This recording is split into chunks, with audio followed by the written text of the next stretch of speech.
I was barely able to pay for a date back in 2022. And you might be wondering how that is even relevant to a sales video.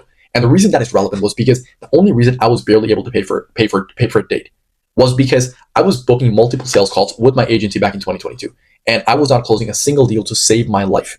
I was so bad at sales that I was giving away free stuff. I was offering my prospects, my clients, free stuff, and they still wouldn't buy from me. And that is pretty much why I was barely able to pay for a date. And one of the biggest reasons why I was struggling with sales was, yes, I sucked, but also partially because I was watching all of these sales videos, all of these sales content of people talking about the fact that you need to memorize objection handling lines, or you need to have this magic bulletproof script that is going to just magically help you make 30-40% closing rate. And if you want access to that, you're gonna have to pay them $5,000, which again, I have no problem with people trying to sell their stuff, but that wasn't working out for me. So ever since 2022, I have gone on a journey to become as good at sales as humanly possible. And I have broken multiple company sales records ever since then. I have sold over $1 million in sales. And even to this day, I am still working with clients. I'm still working with businesses who are paying me thousands of dollars for me to go into their business and help them close a lot more deals, which I have been doing so far, but I don't want to talk about that. What I want to talk about are the 17 unconventional sales lessons that I have learned along the way, over the years, that is going to help you close a lot more deals that no one really talks about. Everyone likes to talk about, oh, you need this script, or you need this objection handling line, or you need to have, crazy tonality. But all you need is to understand these 7 conventional sales lessons that I've learned over the years that has significantly helped me close a lot more deals. So I'm not going to waste any more time. I'm going to go straight into the 17 unconventional sales lessons that is going to help you close a lot more deals. So number 1 is whoever cares more about the prospect's problem wins. Every single sales call that I hopped on that I eventually ended up closing, when I watched back on those calls, I realized that I was genuinely interested and invested in solving the prospect's problem. I pretended like I was a part of their business, and I acted and I showed up on the call like I was one of their business partners. Like I genuinely had an interest in solving their problems. And when I did that, they could feel that. The other person, when I was talking to them, they could feel my authenticity, my desire to help them solve their problems. And as a result, when that happened, they trusted me a lot more. And eventually I was able to get the sale. A lot of people nowadays, they hop on sales calls and their sole intention is to just make a sale, which is fine. When you're behind on your credit card bills, you want to make a sale. When you're behind on rent, you need to make a sale. That is 100% fine. I get that. I was barely able to pay for a date. I get that. But when we're hopping on sales calls, if our only goal is to make a sale, and we don't give a shit if the other person gets the help that they're looking for or not, then the prospect's going to sniff that out, because human beings are excellent at sniffing out other people's intentions. This is what our brains are designed for.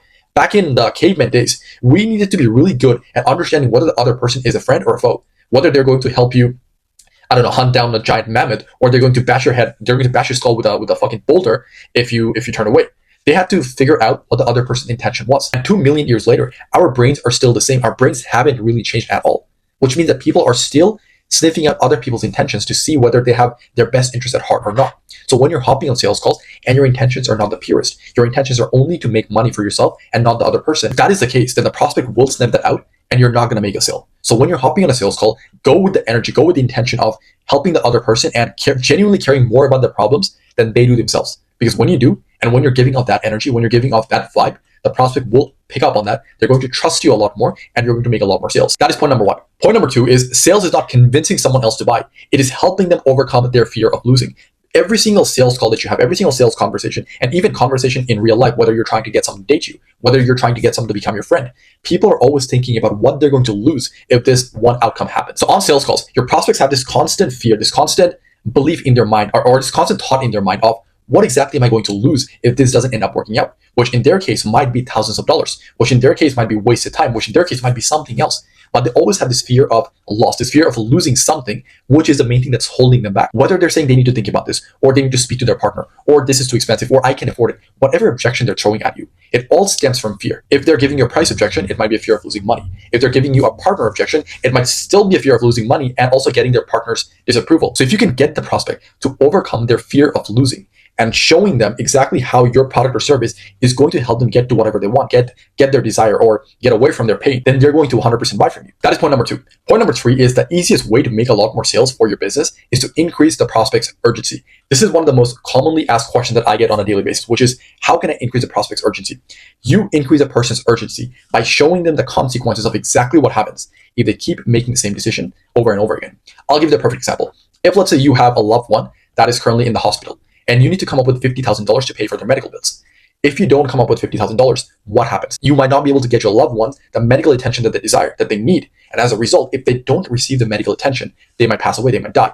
So you perfectly understand the consequences of exactly what happens if you don't get your loved one medical attention, which is that they're going to die, they're going to pass away.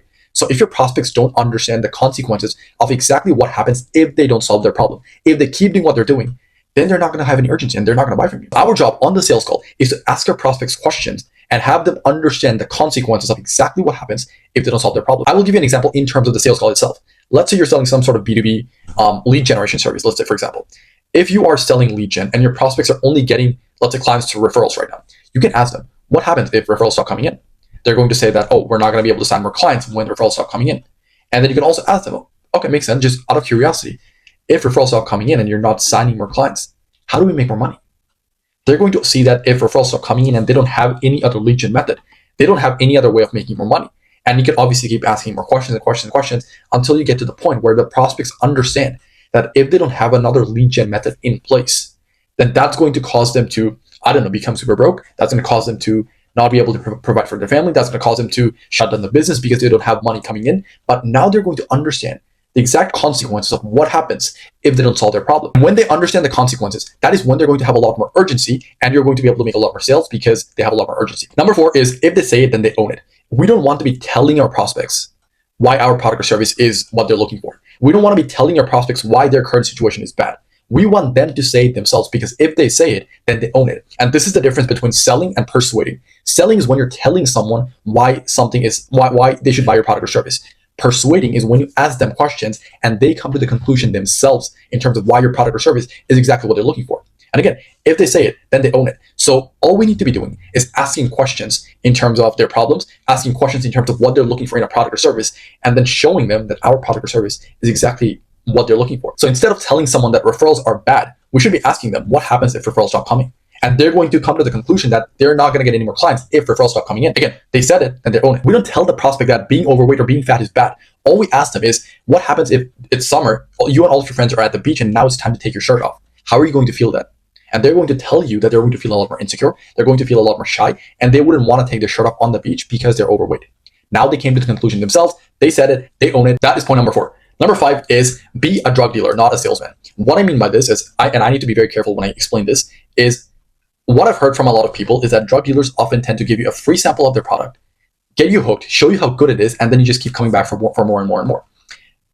They understand more about business and sales than most people out there because similarly, if you're in a situation where you don't have a lot of testimonials or you don't have a lot of case studies and you're just starting out, or maybe even if you're a very established company, give people a sample of your product, solve one of their smaller problems for free, and then they're going to pay you thousands of dollars for you to solve their bigger problems for them. For example, if someone is super overweight and they're struggling with not knowing what to do at the gym, they're struggling with not knowing what to cook, and they're struggling with, let's say, not being able to run 20 kilometers or something. If those are their 3 problems, which is why they're overweight, we can solve one of their smaller problems for free, and then they're going to charge, and then we're going to charge them a lot of money to solve their bigger problems. So if we send them a cookbook with 20 different healthy recipes that they can cook by themselves, that takes less than 5 minutes and is also super healthy and is going to help them lose a lot more weight as well, and we give that away for free, then we just solve one of their smaller problems for free. And if they like the recipes, then they're going to be like, you know what, this guy knows what he's talking about. So let me see how else he can help me lose a lot more weight with the workouts and how he can help me run 20 kilometers. Those are his other 2 problems for which we can start charging them. So if you're struggling to sign clients or you're not able to close a lot more deals, solve one of their smaller problems for free. Show them how good you actually are, and then obviously charge them thousands of dollars for their other problems. Let's go back to our previous example of you running a lead gen agency and you're targeting B2B business owners. If you give them 10 leads away for free, and out of those 10 qualified leads, let's say 3 or 4 of those actually end up closing for the business owner, they're going to see that the leads you're sending are high quality and they're actually closing. So now they're going to be a lot more interested in working with you because you gave them something for free. It ended up working out, and now they want to work with you on a partnership basis. So you can be like, you know what? I gave you 10 leads for free. They ended up closing. So let's actually do this. Let's start a partnership month over month. We're going to charge you $3,000 per month, and we're going to get you, let's say, 50 qualified leads or something like that. Now they're going to be a lot more open to working with you because they have seen results, they've seen what you can do, and it actually worked out for them. Operate like a drug dealer and not a salesman. And this also goes hand in hand with our next point, which is point number 6, which is the easiest way to make a sale is to solve one of their smaller problems for free, and they're going to pay you a lot of money to solve their bigger problems for them, which is what we talked about for the last 2 or 3 minutes. So I'm not going to get too deep into this. The 7th point is sell before the call, close during the call. What I mean by this is you need to have a pre-call process that does 80% of the selling for you. The reason for that is because most people conventionally agree that you need 5 to 6 touch points before someone decides to buy from you, especially in a B2B case. If that is the case, then why would you have the sales call be the first touch point and expect the client to close, expect the prospect to close? It's not going to happen. So what you need to be doing is you need to be designing a pre-call process where they're having multiple touch points with you and your company so that they're warmed up, they're a lot more nurtured, so that when they hop on a sales call with you, they have already gone through multiple touch points, and the sales call is essentially the last touch point with which you need to close them.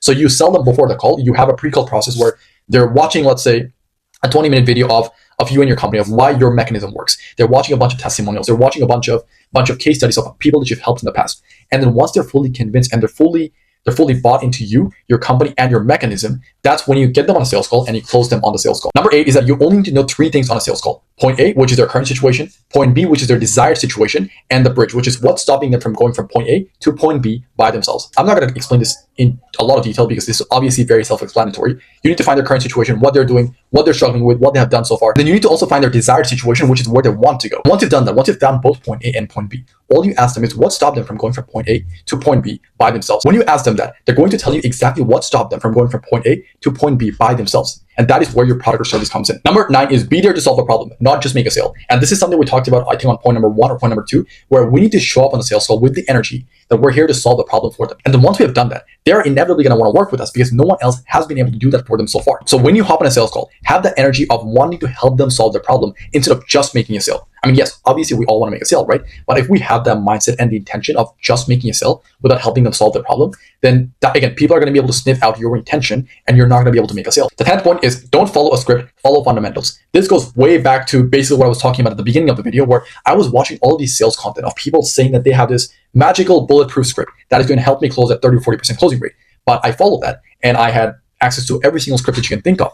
I was still not closing. And the reason for that was because when you're hopping on a sales call, you're fundamentally talking to so many different personality types. You're talking to someone who is very emotional. You're talking to someone who's very logical. You're talking to someone who is very talkative. You're talking to someone who's very silent. You're talking to someone who's very numbers-based, someone who's very creative. So you're talking to so many different people. And if you're using the same script, the same approach to talk to every single different personality types, you're not going to close a lot of deals. Because scripts are basically designed to target one type, target one archetype, one type of person. If that is your approach, then you're only going to be able to close that one archetype that the script is designed for. Number 11 is the prospects will convince themselves of buying. All you have to do is just ask the right questions and shut up. That is pretty much it. And again, that goes back to selling versus persuading. Instead of telling people exactly why your product or service is good for them, all we do is we just ask them questions and the prospects will convince themselves of buying our product or service. Number 12 is 10% of people will never buy from you. So don't let a bad lead throw you off your game. This is something that I used to struggle with so much when I was doing both appointment setting and closing. I was hopping in calls and I was talking to a lot of people on a daily basis. And then there was always this one lead. There was always this one person that just was having a bad day for no reason. And they just like cursed me out, or they just told me that, I don't know, I'm a scammer or something. That one experience completely threw me off my game and I couldn't sell for shit for the rest of the day. It wasn't until I realized that 10% of people will never buy from me no matter what. It doesn't matter if I have the best sales presentation. It doesn't matter if I have the best offer, the best product, whatever. They're not going to buy from me no matter what. So those 10% of people might be very rude to you. They might say something derogatory. They might say something that's not very nice. You can't let those people throw you off your game because these people will not buy from you no matter what. Number 13 is the easiest way to gain someone's trust is to give them a reality shift, aka an aha moment. Every single time I hopped on a sales call and I was able to give a prospect an aha moment, a reality shift, every single time, every single one of those calls ended up closing. And the reason for that is because while most people are focused on solving people's problems, while most people, which is good, you should be solving problems. But while most people are focused on only doing that, if you can give your prospects a reality shift, if you can make them understand why they've not been able to solve their problems so far, they're going to have an aha moment and they're going to instantly trust you. Because if you understand their world better than they do themselves, if you can articulate their problems in a way that no one else has been able to do it so far, they're going to automatically assume that you have the solution as well. So when you hop on a sales call and the prospect is telling you, and he's going on and on and on about all of these things that they have done so far, and they've still not gotten results, if you can show them, if you can tell them that, hey, the reason you've not been able to get results was because you haven't been doing this one thing, which is why you've not been able to get results. They're going to have an aha moment. They're going to be like, oh, okay, that is why I've not been able to get results, even though I've done all of these things in the past. Next point is point number 14, which is something we just talked about like 5 minutes ago, which is don't focus on selling, focus on persuading. I'm not going to go too deep into this right now because we just talked about this like 5 or 10 minutes ago. So I'm going to go straight into point number 15, which is going to be before you drop the price, always do a temperature check. What I mean by this is before you drop the price, you should always ask the prospect on a scale of 1 to 10, 1 being, why did I even hop on this call? To 10 being, I want to get started right now. Where do you currently fall on that scale? And the prospect's going to tell you where exactly they fall on the scale based off of the sales conversation you've had so far. The reason we're doing this before we drop the price is we're trying to gauge where exactly the prospect is at and how they're feeling. Because if we didn't ask this question and the prospect was, let's say, at a 4 or 5, hypothetically, and then we just drop the price of 5K or 10K on their feet, they're going to just completely, like, you're going to lose the sale right then and there. So what we want to do is we want to ask this question. We want to do a temperature check, and we want to get a gauge of exactly where they are at and what they're feeling before we drop the price. So if they are at a 4 or 5, or let's say 6 or 7 or 8, 9, whatever, we can ask them, well, how can we get you to a 10 before we drop the price? And when you ask them that question, how can we get you to a 10?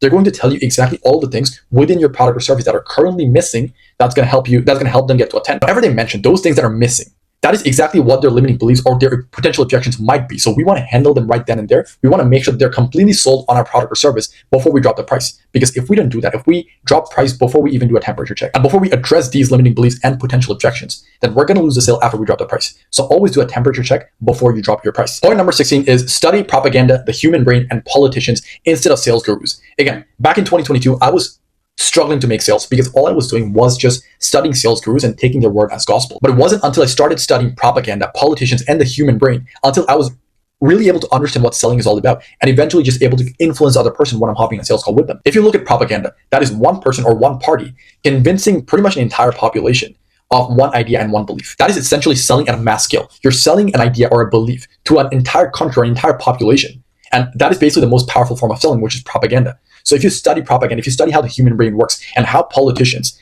basically just manipulate people into accepting their ideas and their beliefs, you're going to understand sales at a fundamental level. And then you're not going to have to rely on scripts. You're not going to have to rely on objection handling lines or this framework or that framework, because you fundamentally understand what sales is all about. You fundamentally understand how the human brain works, and you're going to be able to influence your prospects to make a decision about your product or service, but only use this for good, because a lot of people do understand and do learn propaganda and politicians and the human brain, and then they start selling shit that people don't need and eventually just scam people out of their money. So don't do that. If you study all three of these things, only use this for good. And finally, point number 17, the last point, is to follow me or subscribe to me, because I'm making these sales videos every single day, and I'm sharing the most unconventional sales tips, sales tactics, and sales strategies that is going to help you close a lot more deals for your business that no one else is really sharing. Because again, I have watched all the sales videos, I've read all the sales books, I have consumed all the sales information, and almost all these things are just surface level stuff that most people don't really see results with, because I haven't seen results with it as well. So I'm going to be sharing all the things that have worked for me so far, because I'm still actively in the trench, taking sales calls, doing the things that I'm talking about, and essentially just reporting on what works and what doesn't on these videos. So if you want to be making a lot more sales for your business, scroll down and click on the subscribe button, and I will see you on the next video.